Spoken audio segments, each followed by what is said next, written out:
ये अच्छा है। रुद्र ने ये सुनकर एक लंबी राहत की सांस ली। उन्हें चिंता थी कि अगर वह ज्यादा देर तक बेहोश रहे तो प्रिया मेहरा के ठीक होने में देरी हो सकती है। इसमें अच्छा क्या है?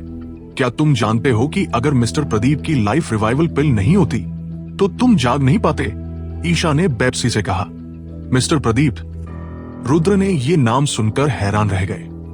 फिर उन्होंने जल्दी से कहा, क्या वो बुजुर्ग आदमी भी यहाँ है? कौन बुजुर्ग आदमी? वह प्रदीप है, पुणे के एक प्रसिद्ध हेवन रैंक मार्शल आर्टिस्ट। तुमने जो गोली खाई वो नेहाल उनसे लेकर आए थे। ईशा ने बेप्सी से जवाब दिया। फिर वो खुद को आह भरने से रोक नहीं पाई। पूरे पुणे में सिर्फ रुद्र में ही प्रदीप को बुजुर्ग आदमी कहने की हिम्मत थी। आखिरकार प्रदीप ने पुणे की प्राचीन मार्शल आर्ट्स की दुनिया में काफी खून खराबा किया था। अनगिनत मार्शल आर्टिस्ट प्रदीप के हाथों मारे गए थे। बहुत से लोगों को तो यह भी लगता था कि प्रदीप एक राक्षस है जो पलक झपकाए बिना मार डालते हैं। यहां तक कि ईशा भी प्रदीप का सामना करते समय बहुत घबराई हुई रहती थी। उन्हें नाराज करने से डरती थी। लेकिन अब प्रदीप रुद्र के मुंह में एक बुजुर्ग आदमी बन गए थे। ईशा को सच में नहीं पता था कि क्या कहा जाए। मिस्टर विस्टर कुछ नहीं, वो बस एक लालची बुजुर्ग आदमी है। मुझसे फायदा उठाने के अलावा उन्हें कुछ नहीं आता। अगर उन्होंने मुझे यहाँ आने के लिए नहीं कहा होता तो मेरी ये हालत कैसे होती? रुद्र ये सब कहते हुए बिस्तर से खड़े हुए। फिर उन्होंने अपना शरीर हिलाया और मुस्कुराते हुए कहा, लेकिन मुझे ये कहना पड़ेगा, उस बुजुर्ग आदमी ने जो औषधीय गोली बनाई है वो वाकई ताकतवर है। मैं अब पूरी तरह ठीक हूं। तुम साफ जानते थे कि ची रिसीविंग पिल का असर खत्म हो चुका था। फिर भी तुमने अशोक के थप्पड़ को सहने का फैसला किया। तुम क्या सोच रहे थे? ईशा ने उलझन में रुद्र से पूछा। अगर मैं अशोक के थप्पड़ से नहीं टकराता तो क्या तुम सामने आती? रुद्र ने सीधे पूछा। इससे क्या फर्क पड़ता है? ईशा ने माथे पर शिकन डालकर पूछा। रुद्र ने जब ईशा की बात सुनी तो वो एक पल के लिए हैरान रह गए। फिर उन्होंने बहुत गंभीर अंदाज में उनसे पूछा, ईशा, आखिर तुम हो कौन? मैं तुम्हें अभी नहीं बता सकती कि मैं कौन हूं। ईशा ने रुद्र के सवाल का जवाब उसी शब्दों से दिया। तो तुम इतनी शक्तिशाली क्यों हो? साथ ही मैं महसूस कर सकता हूं कि ये पहली बार नहीं है जब तुमने किसी को मारा है। रुद्र ने जारी रखा। मैं एक प्राचीन मार्शल आर्ट्स परिवार से हूं। मेरे दादाजी, पिताजी और मां सभी मार्शल आर्टिस्ट हैं। इसलिए मैं भी एक मार्शल आर्टिस्ट हूं। यह पहली बार नहीं है जब मैंने किसी को मारा है, लेकिन मार्शल आर्टिस्टों की दुनिया में मारना कोई बड़ी बात नहीं है। आखिरकार मार्शल आर्टिस्टों के बीच की लड़ाई में कोई जीत या हार नहीं होती, ईशा ने जवाब दिया। और रुद्र ईशा की बातों से कुछ हैरान थे, क्योंकि अब उन्हें भी पता चला कि मार्शल आर्टिस्टों की दुनिया वाकई उनकी कल्पना से कई गुना ज्यादा क्रूर थी। ओह हाँ, मुझे तुम्हें कुछ बताना है, ईशा ने रुद्र से कहा। क्या है? रुद्र एक पल के लिए हैरान रह गए और पूछा। अगर तुम सच में सेठी से निपटना चाहते हो तो तुम्हें मार्शल आर्टिस्ट की ताकत का सही इस्तेमाल करना होगा, क्योंकि सेठी का बिजनेस की दुनिया में खौफनाक असर तो है ही, साथ ही वैश्विक स्तर पर प्राचीन मार्शल आर्ट्स की दुनिया में भी उनका काफी दबदबा है। यही वजह है कि मैं तुम्हारे साथ मिलकर काम करना चाहती हूँ, ईशा ने धीरे से कहा। रुद्र ने सिर उठाकर ईशा की तरफ देखा। फिर उन्होंने बेब्सी भरे लहजे में पूछा, तो फिर तुम मुझे ये क्यों नहीं बता सकती कि तुम कौन हो? अभी सही वक्त नहीं है, ईशा ने उदासीनता से कहा। तो सही वक्त कब होगा? रुद्र ने माथे पर बल डालकर पूछा। जब तुम मुझे हरा दोगे, ईशा ने कुछ देर सोचकर जवाब दिया। ओह, रुद्र ने जब ईशा की बात सुनी तो वो हैरान रह गए। उन्हें बेब्सी महसूस हुई। समझ नहीं आया कि क्या कहें। ठीक है, अब जब तुम जाग गए हो तो मेरे यहां रुकने की कोई जरूरत नहीं है। मैं वापस न्यूटाउन यूनिवर्सिटी जा रही हूं। ईशा खड़ी हुई और धीरे से अंगड़ाई ली। उनकी भरी हुई छाती बेहद आकर्षक लग रही थी। रुको, तुम अभी जा नहीं सकती, रुद्र ने ईशा को जाते देख जल्दी से आवाज दी। क्यों? ईशा एक पल के लिए ठिठकी और उलझन भरे भाव से रुद्र से पूछा। त्यागी फैमिली ने मेरी यह हालत की है, मुझे इन लोगों को सबक सिखाना होगा। अभी त्यागी फैमिली के लोग मुझसे नहीं बल्कि तुमसे डरते हैं, इसलिए जब मेरा काम खत्म हो जाए तब तुम जा सकती हो। रुद्र ने मुस्कुराते हुए ईशा से कहा। ईशा ने जब रुद्र की बात सुनी तो उनकी आंखों में बेबसी की एक झलक दिखी। फिर उन्होंने माथे पर बल डालकर कहा, इसका मुझसे कोई लेना देना नहीं है ईशा, बस अंत तक मदद कर दो। जब तुम पहले से ही यहां हो तो तुम्हें वापस जाने की क्या जल्दी है? रुद्र ने ईशा की तरफ देखा और कहा। ईशा ने रुद्र को देखा और 2 सेकंड के लिए झिझकी, फिर धीरे से रुद्र से पूछा, तो तुम्हें मदद करने से मुझे क्या फायदा मिलेगा? तुम्हें कौन से फायदे चाहिए? रुद्र ने झट से जवाब दिया, मैंने अभी सोचा नहीं है।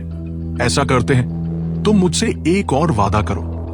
वो पिछला वादा जो तुम पर बाकी है उसे मिलाकर तुम पर कुल 2 वादे बाकी रहेंगे। जब मुझे तुम्हारी मदद की जरूरत होगी तो मैं खुद तुम्हें बता दूंगी। ईशा ने थोड़ी देर सोचा और धीरे से रुद्र से कहा, सौदा पक्का। रुद्र ने बिल्कुल भी देर नहीं लगाई और सिर हिलाकर सहमत हो गए। आधा घंटा बाद रुद्र तैयार हुए और मीना को ढूंढने के लिए अपने कमरे से बाहर निकले। जिन 3 दिनों तक रुद्र बेहोश थे उनमें त्यागी फैमिली में मीना का रुतबा पूरी तरह से बदल चुका था। जो भी मीना को देखता था वो घबरा जाता था, क्योंकि वे रुद्र और मीना के रिश्ते के बारे में जानते थे। त्यागी फैमिली के सदस्य जो हमेशा मीना को तुच्छ समझते थे अब उनका बेहद सम्मान करते थे। यहां तक कि तोरणपुर के कई मार्शल आर्टिस्ट भी रुद्र के बारे में पता चलने के बाद उनसे मिलने आए। जाहिर है वे रुद्र से मिल नहीं पाए, इसके लिए उन्हें मीना को खुश करने की पूरी कोशिश करनी पड़ी। इस वक्त मीना स्वाभाविक रूप से ऐसी स्थिति का सामना करते हुए बहुत असहज महसूस कर रही थी। एक पल के लिए उन्हें समझ नहीं आया कि त्यागी फैमिली का सामना कैसे करें।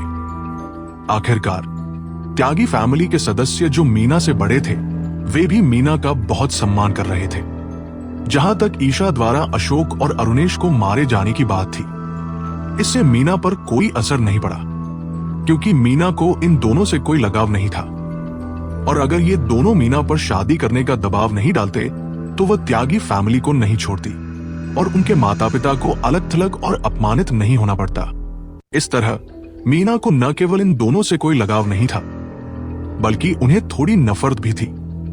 जाहिर है अब मीना को इन चीजों के बारे में चिंता करने की जरूरत नहीं थी, क्योंकि अब कोई भी उन्हें हुक्म देने की हिम्मत नहीं करता था। इस वक्त मीना की अपनी चिंताएं थी। मिस मीना, रेडियंट ग्रुप के प्रेसिडेंट क्वात्रा आए हैं। इसी क्षण एक छोटी लड़की मीना के पास दौड़कर आई और धीरे से पुकारा। जब मीना ने छोटी लड़की की बात सुनी तो वो कुछ लाचार हो गई। फिर उन्होंने धीरे से कहा, ठीक है, मैं समझ गई। कुछ मिनटों बाद मीना लिविंग रूम में पहुंची। मिस मीना, आप आ गई। लिविंग रूम में बेसब्री से इंतजार कर रहे मध्यम आयु वर्ग के व्यक्ति ने मीना को अंदर आते देखा तो जल्दी से खड़े हो गए और सम्मानपूर्वक उनका अभिवादन किया। मध्यम आयु वर्ग के व्यक्ति ने मीना को ध्यान से देखा। उनकी आंखों में हैरानी की एक झलक दिखी। मिस्टर क्वात्रा, मैं हैरान हूं कि इस बार आप किस लिए आए हैं? मीना ने उदासीनता से जवाब दिया। मिस मीना, मैंने सुना है कि मिस्टर सिंघानिया अभी भी त्यागी फैमिली की हवेली में है। मैं हैरान हूं कि क्या आप मुझे उनसे मिलवा सकती हैं? मध्यम आयु वर्ग के व्यक्ति ने मीना की तरफ देखकर मुस्कुराया। मुझे माफ करना मिस्टर क्वात्रा, मिस्टर सिंघानिया अभी भी आराम कर रहे हैं और मेहमानों से मिल नहीं सकते। आपको कुछ दिनों बाद वापस आना चाहिए। मीना ने भावहीन होकर कहा। मिस मीना, क्या आप मेरी एक मदद कर सकती हैं? जैसे ही मिस्टर क्वात्रा ने बात की, उन्होंने अपने कपड़ों से एक चेक निकाला और मेज पर रख दिया। जब मीना ने मेज पर चेक देखा तो उनकी आंखों में बेबसी की एक झलक दिखी। फिर उन्होंने माथे पर बल डालकर कहा, मिस्टर क्वात्रा, क्या आप जानते हैं कि मुझे हर दिन इस तरह के लगभग 100 चेक मिलते हैं? क्या आप उन लोगों से पूछ सकते हैं कि क्या उन्होंने मिस्टर सिंघानिया को देखा है? जब मिस्टर सिंघानिया जागेंगे तो मैं उन्हें बता दूंगी कि आप आए थे। जहां तक उनका आपसे मिलने का मन है या नहीं, ये उनका मामला है। मध्यम आयु वर्ग के व्यक्ति मिस्टर क्वात्रा ने जब मीना की बात सुनी तो उन्हें थोड़ी अजीब असुविधा महसूस हुई। फिर उन्होंने बेबसी से कहा, अगर ऐसा है तो मैं अब चलता हूं। जब मिस्टर सिंघानिया जागेंगे तो मैं वापस आऊंगा। ठीक है, मीना ने हल्के से सिर हिलाया। एक पल बाद मिस्टर क्वात्रा त्यागी फैमिली की हवेली से चले गए। मीना ने मिस्टर क्वात्रा को जाते देखने के बाद उनकी आंखों में बेबसी की एक झलक दिखी। उन्होंने धीरे से अपने कनपटी को रगड़ा और मुड़कर जाने लगी। लेकिन इसी क्षण रुद्र अचानक मीना के पास चलकर आए। जब मीना ने रुद्र को देखा तो वह एक पल के लिए हैरान रह गई। फिर उन्होंने हैरानी भरे भाव से उत्साह में कहा, रुद्र, तुम जाग गए? हाँ, मैं अभी अभी जागा हूं। रुद्र ने मीना की तरफ देखा और हल्के से सिर हिलाया। मीना ने रुद्र की तरफ देखा और इतनी उत्साहित थी कि उन्हें समझ नहीं आया कि क्या कहें। उन्होंने अपना मुंह ढक लिया और पूछा, रुद्र, क्या तुम ठीक हो? तुम्हें कैसा लग रहा है? मैं अब ठीक हूं। चिंता मत करो, रुद्र ने मुस्कुराते हुए जवाब दिया। ये अच्छा है। मीना ने राहत की एक लंबी सांस ली और आगे कहा, रुद्र, तुम्हें नहीं पता कि मैं इन कुछ दिनों से तुम्हारे लिए कितनी चिंतित थी। मुझे बहुत डर था कि तुम कभी जागोगे नहीं। मैं क्यों नहीं उठूंगा? रुद्र हल्के से मुस्कुराए और फिर आगे पूछा, क्या पिछले कुछ दिनों में कुछ हुआ?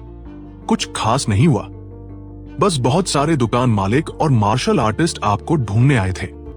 शायद उन्हें पता चल गया है कि आपके पास बॉडी टेम्परिंग पिल बनाने का तरीका है, इसलिए वे आपके साथ सहयोग करना चाहते हैं। मीना ने धीरे से कहा। हाँ, यह सुनकर रुद्र हंसे बिना नहीं रह पाए। फिर उन्होंने धीरे से कहा, मैं सच में नहीं जानता कि ये लोग क्या सोच रहे हैं। जब मैं सहानी फैमिली और सेलेस्टियल फ्लावर वैली के साथ भी सहयोग नहीं करना चाहता, तो मैं इनके साथ क्यों करूंगा? कैसा मूर्खों का सपना है। हाँ, मुझे भी समझ नहीं आता कि ये क्या सोच रहे हैं। उन्होंने तो मुझे आपसे मिलवाने के लिए बहुत सारे फायदे भी देने की पेशकश की, लेकिन मैंने सबको ठुकरा दिया। मैं जानती थी कि आप यकीनन इन लोगों से नहीं मिलेंगे। मीना ने धीरे से कहा। क्या वह महिला तारिका अभी भी यही है? रुद्र ने पूछा। मीना ने जल्दी से सिर हिलाया। वो अभी भी यही है। मैंने किसी को कहकर उसे गिरफ्तार करवा दिया है। वो अब कमरे में बंद है। ये अच्छा है, रुद्र ने उदासीनता से जवाब दिया। मीना ने धीरे से सिर उठाया और कहा, रुद्र, क्या आपको पता नहीं है कि हमारे त्यागी फैमिली में हाल ही में कितना बड़ा बदलाव आया है? ये बदलाव इतना बड़ा क्यों हो गया? रुद्र ने पूछा।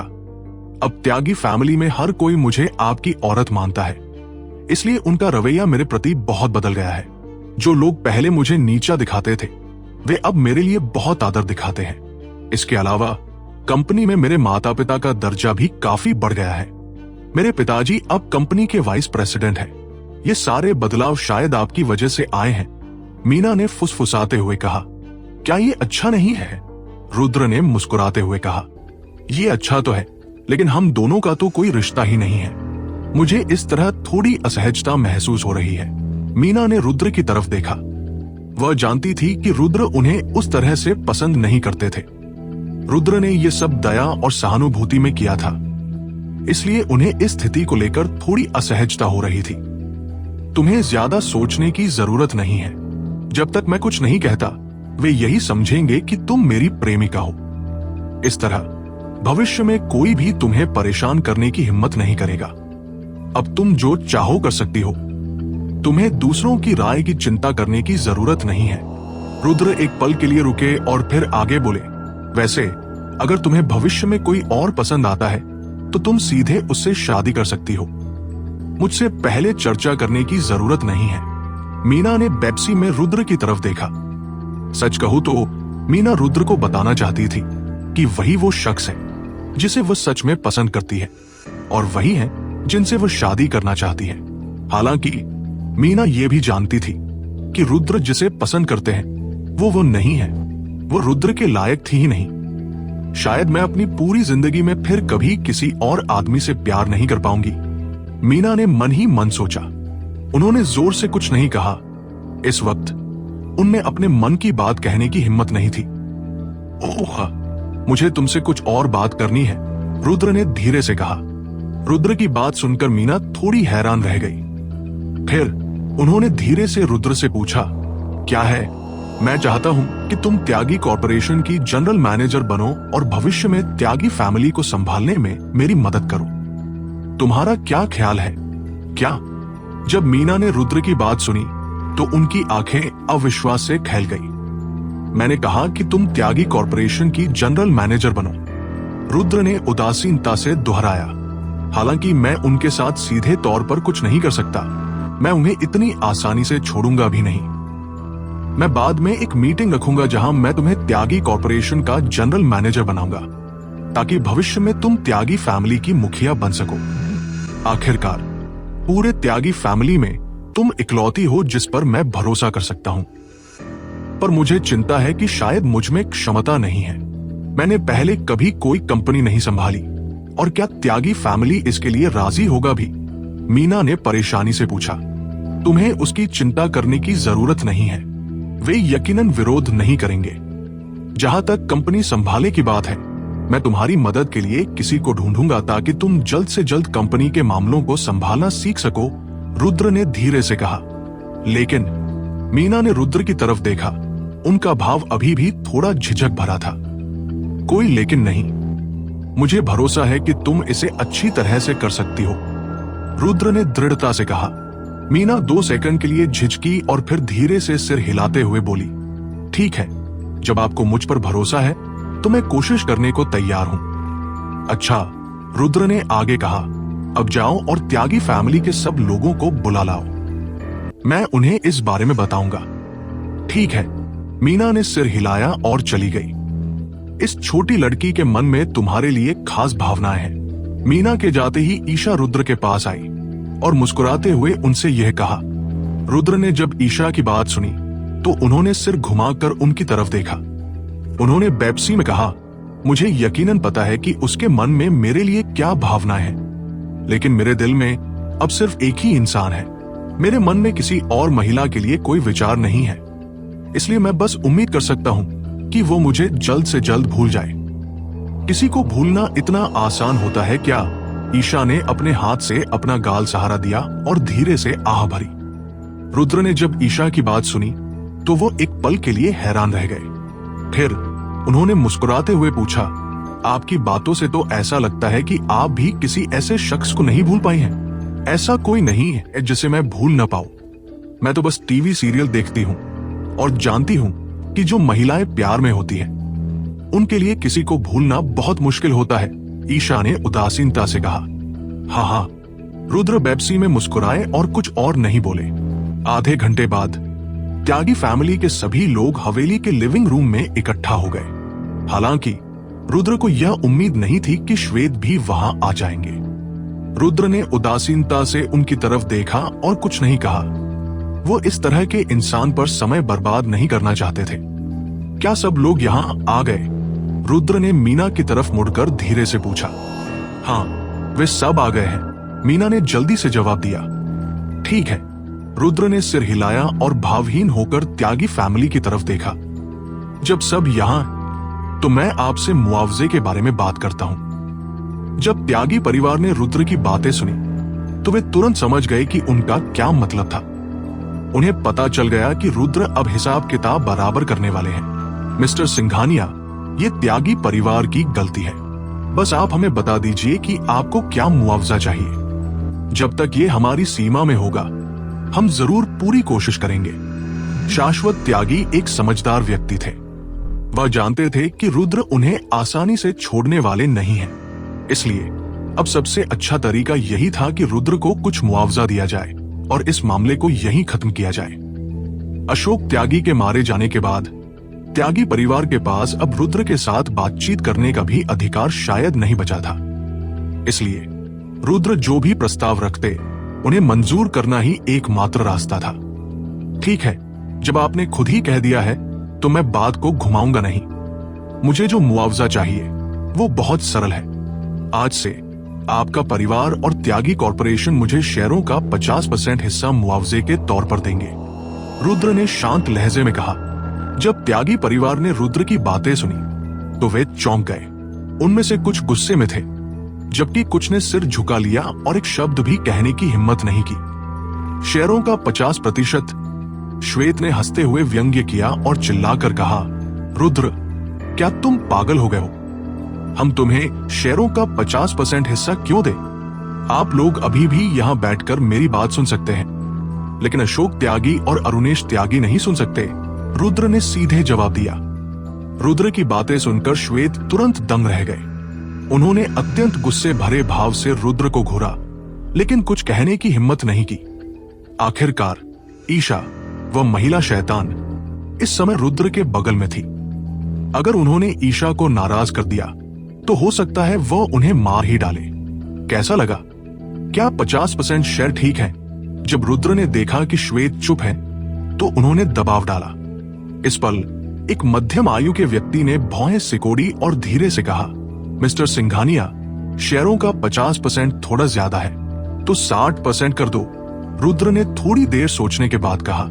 रुद्र की बातें सुनकर सभी ने अत्यंत मायूसी के भाव से रुद्र की तरफ देखा, क्योंकि उन्होंने रुद्र जैसा इतना हावी होने वाला व्यक्ति पहले कभी नहीं देखा था। वो बातचीत करने के मूड में बिल्कुल नहीं थे। रुद्र ने अपनी आंखें छोटी की और धीरे से कहा, मुझे लगता है कि आप लोग अभी तक हालात समझ नहीं पाए हैं। आपको बातचीत करने का कोई अधिकार नहीं है। अशोक त्यागी मर चुके हैं, आपके पास तो बात करने का भी अधिकार नहीं है। शाश्वत ने गहरी सांस ली। वो समझ गई कि रुद्र की बातें सही थी। त्यागी परिवार के पास रुद्र के साथ बातचीत करने का कोई हक नहीं था। मिस्टर सिंघानिया, हम शेयरों के 50% के लिए राजी हो सकते हैं, शाश्वत ने कहा। अब बहुत देर हो चुकी है, मैंने अभी 60% कहा था, रुद्र ने बीच में टोकते हुए कहा। श्वेत ने गुस्से से रुद्र की तरफ देखा। शाश्वत थोड़ी देर हिचकिचाए, फिर लाचारी में मुस्कुराए और धीरे से कहा, ठीक है मिस्टर सिंघानिया, अगर आप 60% कहते हैं तो हम आपको 60% दे देंगे, लेकिन मेरी एक गुजारिश है। क्या गुजारिश? बस बताओ, रुद्र ने उदासीनता से जवाब दिया। मिस्टर सिंघानिया, अब जब त्यागी परिवार के मुखिया मर चुके हैं, हमने अतीत में कई दुश्मनों को नाराज किया है, इसलिए अब कई लोग हम पर निशाना साध रहे होंगे। अगर हम ये शेयर आपको दे देते हैं तो क्या आप त्यागी परिवार की सुरक्षा की गारंटी दे सकते हैं? शाश्वत ने पूछा।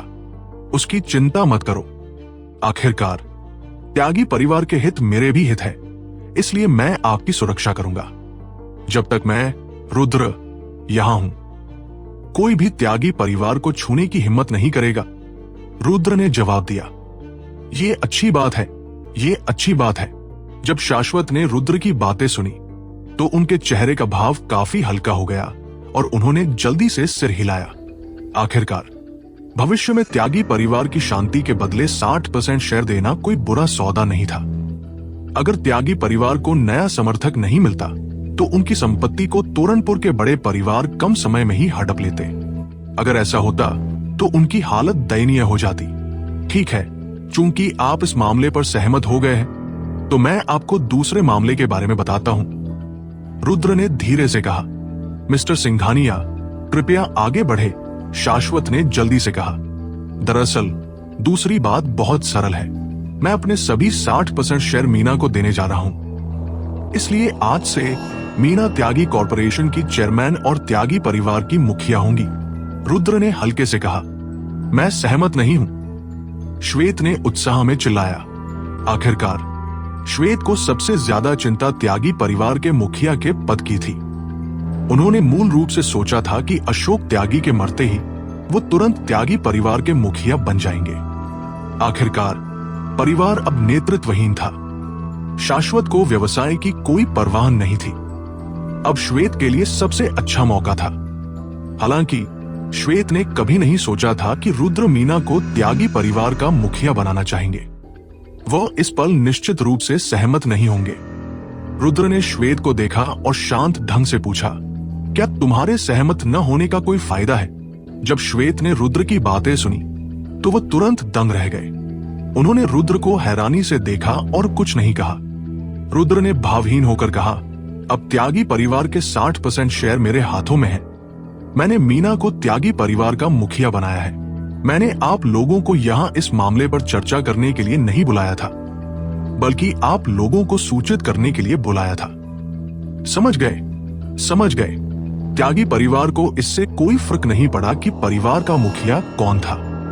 वे मीना और रुद्र के बीच के रिश्ते को जानते थे, इसलिए वे इस खबर के लिए मानसिक रूप से तैयार थे। श्वेत अकेले थे जो अत्यधिक गुस्से में दिखाई दिए। उन्होंने चिल्लाकर कहा, मीना में कंपनी को अच्छी तरह संभालने की क्षमता नहीं है। मीना ने घबराए हुए भाव से श्वेत को देखा, लेकिन इसी पल रुद्र ने अचानक कहा, तो क्या हुआ अगर उसमें कंपनी को अच्छी तरह संभालने की क्षमता नहीं है? भले ही वह पूरे त्यागी कॉरपोरेशन को गवा दे, मुझे कोई परवाह नहीं है। यह सुनकर मीना बहुत भावुक हो गई। जब श्वेत ने रुद्र की बातें सुनी तो वह तुरंत निःशब्द हो गए। इसके अलावा मुझे मीना की क्षमताओं पर पूरा भरोसा है। रुद्र ने अपनी बात पर जोर दिया और फिर कहा, ठीक है, मेरा काम पूरा हो गया। अब आगे त्यागी कॉरपोरेशन के कर्मचारी व्यवस्थापन के बारे में मीना बताएगी। इतना कहकर रुद्र खुद खड़े हो गए और मीना के लिए रास्ता बना दिया।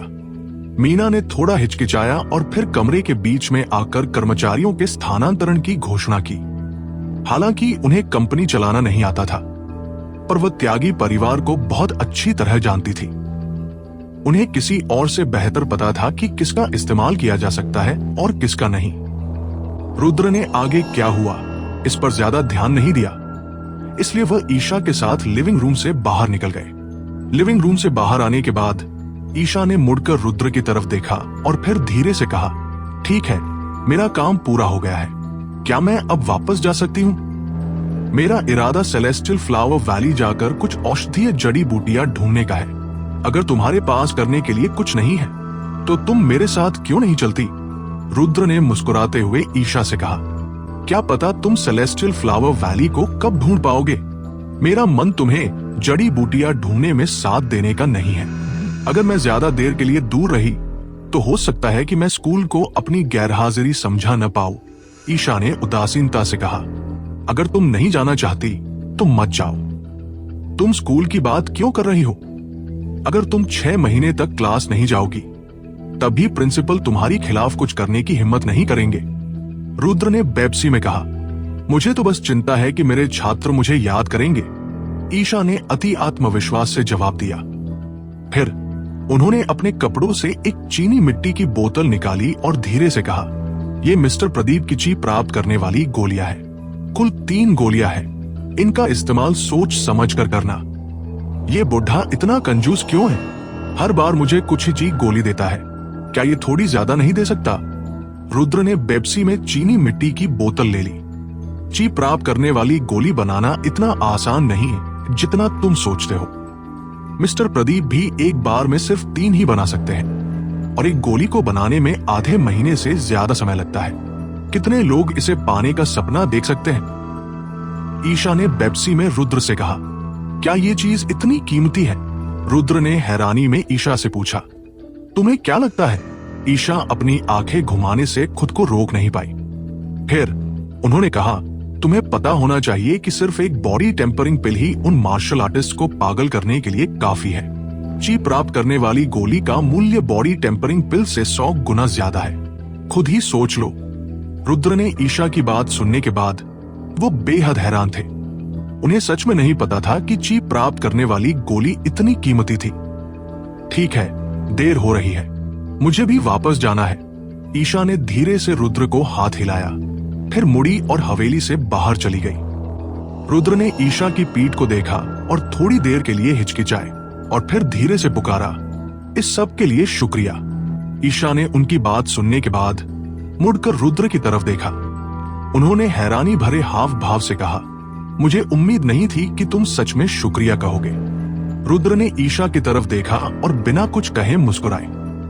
थोड़ी देर बाद वो रुद्र की नजर से गायब हो गई। रुद्र लिविंग रूम के दरवाजे पर खड़े रहे और कुछ देर इंतजार किया। मीना ने आखिरकार त्यागी परिवार के साथ अपनी बैठक खत्म कर दी थी और अकेले लिविंग रूम से बाहर आ गई। कैसा रहा? क्या ये लोग सहयोग कर रहे हैं? रुद्र ने धीरे से पूछा। वे जरूर असहज होंगे, लेकिन उनमें से अधिकांश ने मुझे अध्यक्ष के रूप में स्वीकार कर लिया है। हालांकि उनमें से कुछ सहयोग नहीं कर रहे हैं। मैं इन लोगों को कुछ समय दूंगी। अगर तब तक उनकी सोच नहीं बदली तो मैं उन्हें सीधे हटा दूंगी। मीना ने दृढ़ता से रुद्र से कहा। हाँ, रुद्र ने सिर हिलाया और आगे कहा, मैं थोड़ी देर में निहाल से एक सहायक को यहां लाने के लिए कहूंगा। वो तुम्हें जल्द से जल्द कंपनी को कैसे संभालना है इससे परिचित कराने में मदद करेगा। ठीक है, मीना सहमत हुई। ठीक है, मैंने यहां के मामलों को लगभग निपटा दिया है, मुझे तारिका से मिलवाओ, रुद्र ने कहा। ठीक है, मीना ने रुद्र की बात सुनने के बाद जल्दी से आगे बढ़कर रास्ता दिखाया। थोड़ी देर बाद वे एक कमरे के दरवाजे पर पहुंचे। इस समय दरवाजे पर 2 अंगरक्षक खड़े थे। दरवाजा खोलो, मीना ने अंगरक्षक से कहा। जी मिस त्यागी, अंगरक्षक सहमत हुआ और वही किया जो उसने कहा था। रुद्र कमरे में गए। इस समय तारिका मेज के सामने बैठी किताब पढ़ रही थी। तारिका ने रुद्र को देखने के बाद हाथ मिली हुई किताब नीचे रख दी और गुस्से में चिल्लाया, रुद्र, इन लोगों को मुझे इस कमरे में बंद करवाने का तुम्हारा क्या मतलब है? जब रविंद्र और बाकियों ने मुझ पर हमला किया तो तुम भी उसमें शामिल थी, नहीं? रुद्र ने धीरे से पूछा। तारिका ने कुछ नहीं कहा। यह साफ था कि उन्होंने इस मामले को मौन स्वीकृति दे दी थी। वास्तव में सिर्फ इसी वजह से मैं तुम्हें मार सकता था, लेकिन मैंने नहीं मारा। क्या तुम जानती हो क्यों? रुद्र ने धीरे से कहा। क्यों? तारिका ने उलझन में पूछा। क्योंकि तुम अभी भी मेरे लिए उपयोगी हो। उपयोगी? तारिका पल भर के लिए हैरान रह गई, फिर अचेतन रूप से खड़ी हो गई और रुद्र से पूछा, तुम आखिरकार क्या चाहते हो? तुम्हें इतना घबराने की जरूरत नहीं है, मेरी तुम में कोई रुचि नहीं है। मैं बस चाहता हूं कि तुम मुझे सेलेस्टियल फ्लावर वैली ले जाओ, क्योंकि तुम्हारे पास वह जड़ी बूटी है जिसकी मुझे जरूरत है। रुद्र ने भावहीन होकर कहा, क्या तुम हमारी सेलेस्टियल फ्लावर वैली जाकर औषधीय जड़ी बूटियां छीनने की योजना बना रहे हो? तारिका को तुरंत एहसास हो गया कि क्या चल रहा है। हाँ बिल्कुल, रुद्र ने हल्के से सिर हिलाया। रुद्र, तुम बहुत अभिमानी हो। तुम हमारी सेलेस्टियल फ्लावर वैली को कैसी जगह मानते हो? घाटी के बुजुर्ग की ताकत अशोक त्यागी से बिल्कुल भी कम नहीं है। अगर तुम वहां जाओगे तो तुम मौत को दावत दे रहे हो। तारिका ने आंखें फाड़कर चिल्लाया, तुम्हें इन चीजों की चिंता करने की जरूरत नहीं है। तुम्हें अब जो करने की जरूरत है वह है मुझे सेलेस्टियल फ्लावर वैली ले जाना, रुद्र ने शांत तरीके से कहा। तारिका ने रुद्र की बात सुनने पर व्यंग्य किया, फिर धीमी आवाज में कहा, माफ करना, हमारी सेलेस्टियल फ्लावर वैली का एक नियम है कि हम बाहरी लोगों को सेलेस्टियल फ्लावर वैली नहीं ला सकते। तुम्हें इस विचार को छोड़ देना चाहिए। भले ही तुम आज मुझे मार डालो, मैं तुम्हें वहां नहीं ले जाऊंगी। तुम्हें मार डालूं? रुद्र ने तारिका को सिर से पैर तक देखा, फिर धीरे से कहा, तारिका, तुम बहुत खूबसूरत हो। अगर मैं तुम्हें मार डालूं तो ये अफसोस की बात होगी। मेरे पास तुम्हें मरने की इच्छा करवाने के 100 तरीके हैं। तारिका ने रुद्र की बात सुनने के बाद अचानक खड़ी हो गई। उन्होंने घबराकर पूछा, तुम क्या चाहते हो? तुम अच्छी तरह जानती हो कि मैं क्या करना चाहता हूं। अगर तुम मुझे सेलेस्टियल फ्लावर वैली नहीं ले जाओगी तो मुझे तुम्हारे साथ अभद्रता करने के लिए दोष मत देना, रुद्र ने मुस्कुराते हुए कहा। तारिका अच्छी तरह जानती थी कि जब रुद्र में अशोक त्यागी जैसे व्यक्ति को मारने की हिम्मत है तो ये बहुत संभव है कि वो उसके साथ जानवर से भी बदतर व्यवहार कर सकता है। इसलिए तारिका ने 2 सेकंड तक हिचकिचाया और फिर दबी आवाज में कहा, रुद्र, मैं तुम्हें सलाह देती हूं कि तुम सेलेस्टियल फ्लावर वैली मत जाओ। तुम इतनी बकवास क्यों कर रही हो? क्या तुम रास्ता दिखाओगी या नहीं? रुद्र ने उदासीनता से पूछा। अगर तुम जिद करते हो तो मैं तुम्हारे लिए रास्ता दिखा सकती हूं, हालांकि तुम्हारी मौत बेहद भद्दी होगी, तारिका ने बेपसी में कहा। ठीक है, तो चलो अभी चलते हैं, रुद्र ने धीरे से कहा। अभी चले? क्या तुम अपनी छोटी प्रेमिका के साथ कुछ और दिन नहीं रहना चाहते? तारिका जानती थी कि रुद्र अभी अभी जागा होगा, लेकिन उसे उम्मीद नहीं थी कि वो इतनी जल्दी में होगा। सामान्य परिस्थितियों में रुद्र को त्यागी फैमिली की 60% हिस्सेदारी मिलने के बाद कुछ और दिनों तक वहां रुककर मजे करने चाहिए थे। हालांकि तारिका ने कभी नहीं सोचा था कि रुद्र इतनी जल्दी निकल जाएगा। यहां तक कि त्यागी फैमिली को भी यह अविश्वसनीय लगा। मगर इन लोगों को पता नहीं था कि रुद्र को इन सब चीजों की कोई परवाह नहीं थी। वो अब मजे करने के मन में नहीं था। वो बस जल्दी से जड़ी बूटियां ढूंढना चाहता था ताकि प्रिया की बीमारी का इलाज हो सके। त्यागी फैमिली की हवेली छोड़ने के बाद रुद्र और तारिका तोरणपुर के हवाई अड्डे पर पहुंचे। हवाई अड्डे पर पहुंचकर तारिका ने रुद्र की तरफ मुड़कर देखा और उनसे धीरे से पूछा, वो औरत कहाँ है जिसने तुम्हें बचाया था? वह चली गई, रुद्र ने उदासीनता से जवाब दिया। वह चली गई? तारिका ने रुद्र की बात सुनकर उसकी आंखों में हैरानी की एक झलक दिखी और फिर उसने उलझन भरे अंदाज में कहा, क्या तुम अकेले सेलेस्टियल फ्लावर वैली जाने की सोच रहे हो? हाँ, सही है। रुद्र ने हल्के से सिर हिलाया। क्या तुम पागल हो? मैं तुम्हें बता रही हूं, वो औरत भी शायद हमारे सेलेस्टियल फ्लावर वैली के एल्डर का मुकाबला नहीं कर पाएगी और तुम फिर भी अकेले वहां जाने की सोच रहे हो। अगर तुम ची रिसीविंग पिल भी ले लेते हो तब भी तुम हमारे वैली एल्डर का मुकाबला नहीं कर पाओगे। वहां जाने में और अपनी कब्र में जाने में क्या फर्क है? तारिका ने रुद्र पर चिल्लाया। रुद्र तारिका की बात सुनकर एक पल के लिए हैरान रह गए। फिर उन्होंने धीरे से कहा, क्या ये सब तुम्हारी समस्या नहीं होनी चाहिए? अगर मैं मर जाऊं तो तुम्हें बहुत खुशी होगी। तारिका की आंखों में एक अजीब झलक दिखी। फिर उसने अपने होंठ भींचे और कहा, हाँ सही है, तुम्हारी मौत से मेरा क्या लेना देना?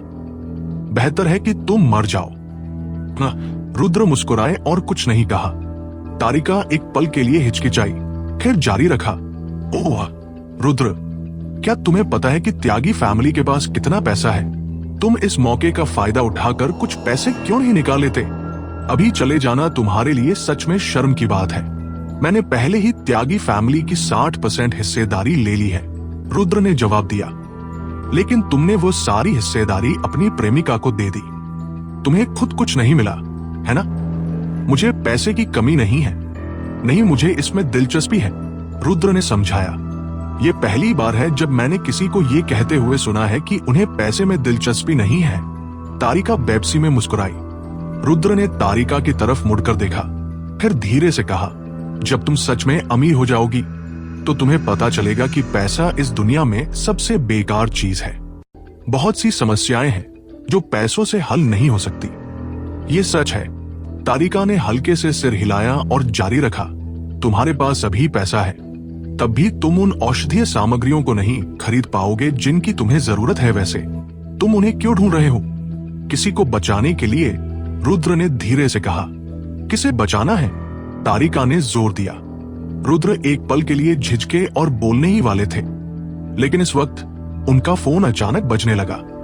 रुद्र ने अपना फोन उठाया और देखा कि यह प्रिया का कॉल था। हेलो, रुद्र ने जवाब दिया। रुद्र, तुमने अभी फोन क्यों उठाया? मैं तुम्हें पिछले कुछ दिनों से कॉल कर रही थी, लेकिन तुम्हारा फोन बंद क्यों था? प्रिया ने गुस्से से पूछा। मेरा फोन कुछ दिनों पहले खो गया था, इसलिए मैं तुम्हारा कॉल नहीं ले पाया। मुझे वो आज ही मिला है, रुद्र ने जल्दी से झूठ बोला। तारिका ने रुद्र की बात सुनकर खुद को हल्का सा होंठ सिकोड़ने से रोक नहीं पाई। उनके चेहरे पर घृणा का भाव था। तो ऐसी बात है, प्रिया ने रुद्र की बात पर यकीन किया और जारी रखा, तुम्हारी तरफ क्या चल रहा है? तुम वापस कब आने की सोच रहे हो? मुझे अभी कुछ परेशानियों का सामना करना पड़ रहा है, इसे हल करने में शायद थोड़ा समय लगेगा। जब मेरा काम खत्म हो जाएगा तो मैं वापस चला जाऊंगा, रुद्र ने धीरे से कहा। ठीक है, तब प्रिया ने थोड़ा निराश होते हुए सहमति दी। तुम्हारी तरफ क्या हाल है? रुद्र ने पूछा। यह सब ठीक है, प्रिया ने धीरे से कहा। क्या तुम्हारा सिर अब भी दर्द करता है? प्रिया ने एक पल के लिए हिचकिचाया और फिर कहा, मुझे नहीं लगता कि मुझे पिछले कुछ दिनों से बीमार महसूस हुआ है। यह अच्छा है, रुद्र ने दबी आवाज में जवाब दिया। वह जानते थे कि प्रिया बीमार नहीं पड़ेगी क्योंकि वह अब उनके पास नहीं था, इसलिए डॉक्टर सही था, वो उनकी वजह से ऐसी हो गई थी। रुद्र और प्रिया ने थोड़ी देर बातचीत की और फिर फोन रख दिया। तारिका ने रुद्र की तरफ मुड़कर देखा, फिर धीरे से रुद्र से पूछा, तुम अभी फोन पर किससे बात कर रहे थे? मेरी मंगेतर, रुद्र ने जवाब दिया।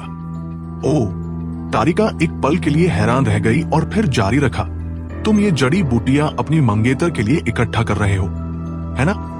हाँ, रुद्र ने सिर हिलाया। तो तुम्हारी मंगेतर को क्या बीमारी है? तारिका ने जिज्ञासा से पूछा। रुद्र के पास इस वक्त कुछ करने को नहीं था, इसलिए उन्होंने प्रिया की स्थिति के बारे में तारिका को बताया।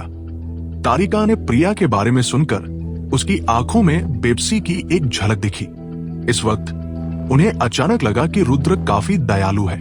वो बस अपनी मंगेतर को बचाना चाहता था। लेकिन सेलेस्टियल फ्लावर वैली, त्यागी फैमिली और साहनी फैमिली के लोग बॉडी टेम्परिंग पिल बनाने का तरीका रुद्र से निकालने की पूरी कोशिश कर रहे थे। अब जब वह इस बारे में सोचती है तो तारिका को लगा कि उन्होंने उस वक्त जो किया था वो थोड़ा ज्यादा था। रुद्र ने तारिका से बात करना जारी नहीं रखा, बल्कि आंखें बंद करके आराम करने लगे। आधे घंटे के बाद रुद्र और तारिका ने विमान में सवार हुए और सीधे नॉर्दर्न माउंटेन सिटी के लिए उड़ान भरी, जहां सेलेस्टियल फ्लावर वैली स्थित था। विमान में सवार होने के बाद रुद्र ने आंखें बंद कर ली और आराम करने लगे, क्योंकि वो बहुत थक चुके थे। तारिका का भागने का कोई इरादा नहीं था, इसलिए वो चुपचाप रुद्र के बगल में बैठी रही। लगभग 3 घंटे के बाद रुद्र और तारिका नॉर्दर्न माउंटेन सिटी पहुंचे। रुद्र की समझ के मुताबिक सेलेस्टियल फ्लावर वैली असल में नॉर्दर्न माउंटेन सिटी के आसपास की पहाड़ियों में छिपा हुआ था, मगर नॉर्दर्न माउंटेन सिटी के चारों ओर इतनी पहाड़ियां थी कि कोई नहीं जानता था कि उनकी गिनती कितनी है। इसलिए सेलेस्टियल फ्लावर वैली के किसी व्यक्ति की मदद के बिना रुद्र के लिए उसे ढूंढना मुमकिन नहीं था। नॉर्दर्न माउंटेन सिटी के कुछ निवासी मोटे तौर पर जानते थे कि सेलेस्टियल फ्लावर वैली कहाँ है, लेकिन उन्हें सटीक स्थान का पता नहीं था। यही वजह थी कि रुद्र तारिका को अपने लिए रास्ता दिखाने के लिए चाहते थे। आखिर वो घाटी को सटीक रूप से ढूंढ सकती थी, जिससे उनका काफी समय बच जाता। एयरपोर्ट से निकलने के बाद रुद्र ने मुड़कर तारिका की तरफ देखा और धीरे से पूछा, अब हम सेलेस्टियल फ्लावर वैली से कितनी दूर हैं? अभी काफी दूर है। हम दोनों को पहले नॉर्दर्न माउंटेन सिटी से गुजरना होगा, फिर एक छोटे से काउंटी तक जाना होगा। उसके बाद हम छोटे काउंटी के पास जंगल का प्रवेश द्वार ढूंढेंगे। जंगल में पहुंचने के बाद हमें घाटी तक पहुंचने के लिए शायद 2 से 3 दिन और चलना पड़े, तारिका ने फुसफुसाते हुए कहा। इतनी दूर? रुद्र ने तारिका की बातों पर हैरानी जताई। हाँ, क्या तुम्हें लगता है कि हमारे सेलेस्टियल फ्लावर वैली को ढूंढना इतना आसान है? तारिका ने बेप्सी में कहा। तो फिर जब भी तुम्हें बाहर आना होता है तो क्या इसमें बहुत समय नहीं लगता? रुद्र ने पूछा। जरूर लगता है। यही कारण है कि सामान्य परिस्थितियों में हमारे सेलेस्टियल फ्लावर वैली के लोग बाहर नहीं जाते। यही कारण है कि बहुत कम लोग हमारे सेलेस्टियल फ्लावर वैली के सटीक स्थान को जानते हैं। तारिका ने सिर हिलाया।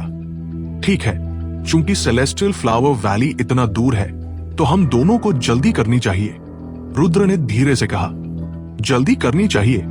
तारिका ने जब रुद्र की बात सुनी तो उनकी आंखों में बेबसी की एक झलक दिखी। उन्होंने माथे पर बल डालकर कहा, भाई, रात के 10 बज चुके हैं, इतनी देर हो गई है और कोई कार भी नहीं है। हम कैसे जल्दी करेंगे? मैं थोड़ी थक गई हूं, इसलिए मैं अब आराम करना चाहती हूं। रुद्र ने समय देखने के लिए अपना फोन निकाला। उन्होंने पाया कि वाकई काफी देर हो चुकी थी। उन्हें व्यक्तिगत रूप से समय की परवाह नहीं थी, लेकिन अगर उन्होंने तारिका को थका दिया तो यह सही नहीं होगा। इसलिए रुद्र ने सिर हिलाया और कहा, ठीक है, तो चलो आराम करने के लिए एक होटल ढूंढते हैं। ये ठीक रहा। जब मैं आराम कर लूंगी तो तुम जो कहोगे मैं वो करूंगी। तारिका ने रुद्र की तरफ मुस्कुराते हुए देखा, फिर उन्हें एयरपोर्ट के पास के एक होटल में ले गई। होटल में दाखिल होने के बाद रुद्र ने अपनी ताकत बनाए रखने के लिए आराम करने का फैसला किया। तारिका, जो बगल के कमरे में थी, असल में इस मौके का फायदा उठाकर रुद्र से छुटकारा पा सकती थी। हालांकि काफी देर तक सोचने के बाद तारिका को लगा कि रुद्र असल में काफी दयालु है। इसके अलावा उसे सचमुच उन औषधीय जड़ी बूटियों की जरूरत थी। इसलिए उन्होंने अंत में भागने का फैसला नहीं किया। इसके बजाय वो बिस्तर पर लेट गई और आराम करने लगी। अगले दिन रुद्र और तारिका जल्दी जाग गए। रुद्र जानते थे कि अगर उन्हें सेलेस्टियल फ्लावर वैली ढूंढनी है तो उन्हें पहले एक छोटे कस्बे में जाना होगा, जिस पहाड़ी श्रृंखला में घाटी स्थित थी। वो उस कस्बे के पास थी। हालांकि अगर उन्हें अपने वर्तमान स्थान से कस्बे तक जाना था तो उन्हें कुछ बार ट्रेन बदलनी पड़ती। इसलिए समय बचाने के लिए रुद्र ने होटल मैनेजर से उनके लिए एक कार किराए पर लेने के लिए कहा। उसके बाद उन्होंने सोचा कि चूंकि वह यहाँ की सड़क से ज्यादा परिचित नहीं है, इसलिए उन्होंने मैनेजर से उनके लिए एक ड्राइवर ढूंढने के लिए कहा। चूंकि रुद्र बहुत अमीर थे, इसलिए कार और ड्राइवर दोनों होटल के सर्वश्रेष्ठ में से थे। सब कुछ व्यवस्थित होने के बाद रुद्र और तारिका कार में बैठ गए। ड्राइवर नॉर्दर्न माउंटेन सिटी की सड़क की स्थितियों से बहुत अच्छी तरह परिचित था। यह जानने के बाद कि रुद्र और तारिका कहाँ जाना चाहते थे, वह सीधे राजमार्ग पर चला गया। राजमार्ग पर आने के बाद रुद्र ने आंखें बंद कर ली और आराम करने लगे। थोड़ी देर झिझकने के बाद तारिका ने मुड़कर उनकी तरफ देखा और धीरे से कहा, रुद्र, मुझे तुम्हें कुछ बताना है। रुद्र एक पल के लिए हैरान रह गए और धीरे से पूछा, क्या बात है?